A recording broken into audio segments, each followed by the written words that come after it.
আসসালামু আলাইকুম। আমি আসছি আমাদের রতিনমণি ভাইয়ের বাসায়।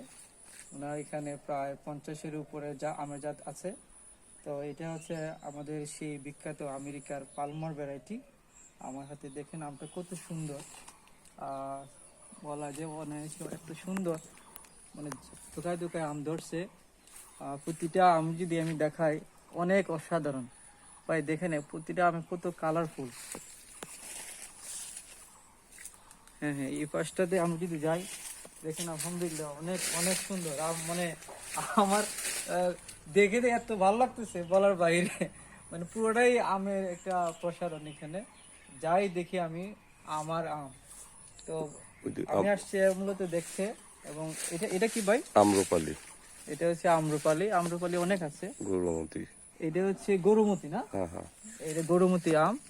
এখন আধা কেজি হয়ে যাবে, হাফ কেজির মতো হয়ে যাবে। আর এটা হচ্ছে পালমার না? পালমার।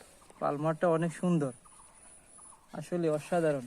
পালমার তো অনেক ভালো আসছে ভাই, পালমার অনেক ভালো আসছে। গরুমতি আরো দেখাইতে পারি, সমস্যা নেই। এদিকে ব্রুনাই কিংটা দেখা যায়, ব্রুনাই কিং ধরছেন। হ্যাঁ, এই আমটা এই আমটা হচ্ছে ব্রুনাই কিং।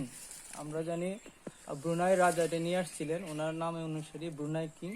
তো একটা আমের ওজন বোধহয় 1 কেজি হয় না, 1 কেজির উপরে। আমার এখানে 3 কেজি প্লাস হয়েছে। ওরে বাপি, একটা আম 3 কেজি, এবং ওইটাতে কিন্তু 2টা আম আছে। একটি ছড়ায় 2টা আম, আলহামদুলিল্লাহ। ওইখানে একটা, এই এদিকে আছে 5টা। মাশাআল্লাহ মাশাআল্লাহ, আমের সাইজ তো অনেক বড় ভাই, মানে অনেক বড় অনেক বড়। আমি আমি যদি আরো ক্লোজ থেকে দেখাই তাহলে এটা বুঝতে ভালো লাগবে। মানে এই যে বড় সাইজ, মাশাআল্লাহ। ওইদিকে আছে একটা বিপদ বড়, ওইদিকে আছে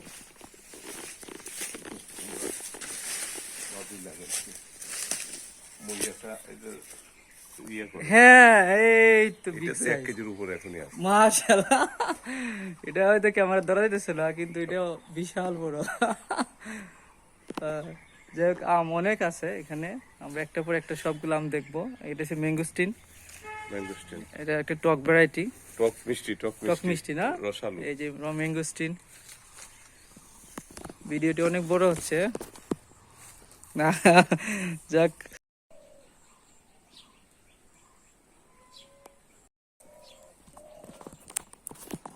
কাছে যেতে পারে। আসসালামু আলাইকুম। আপনারা যারা ভিডিওটি দেখতেছেন, আসলে এটা হচ্ছে পৃথিবীর সবচেয়ে একটা বিখ্যাত ভ্যারাইটি। আমরা অনেকেই নাম জানি না হয়তো। এটা হচ্ছে আলফানসো ভ্যারাইটি। তো আলফানসো ভ্যারাইটির এখানে যে ফলনটা, গাছের বয়স 4 থেকে 5 বছর হবে, কিন্তু এর ফলন দেখে আলহামদুলিল্লাহ মাশাআল্লাহ বলা ছাড়া কোনো উপায় নেই। প্রতি থোকায় থোকায় ফল। তো এই ভ্যারাইটিটি আমার কাছে অসংখ্য ভালো লেগেছে। আমি যদি চারপাশে দেখাই, আমি প্রতিটা ডালে আলহামদুলিল্লাহ ফল আসছে। আল্লাহর রহমত ছাড়া আর কিছুই না। এই বর্তমান আবহাওয়া পরিস্থিতিতে এরকম ফল আসাও অনেক কিছু। তো এটা হচ্ছে আলফানসো ভ্যারাইটি। তো আলহামদুলিল্লাহ, আশা করি আমরা ভালো ফলন পাবো, আমরা খাইতে পারবো ইনশাল্লাহ। ধন্যবাদ সবাইকে।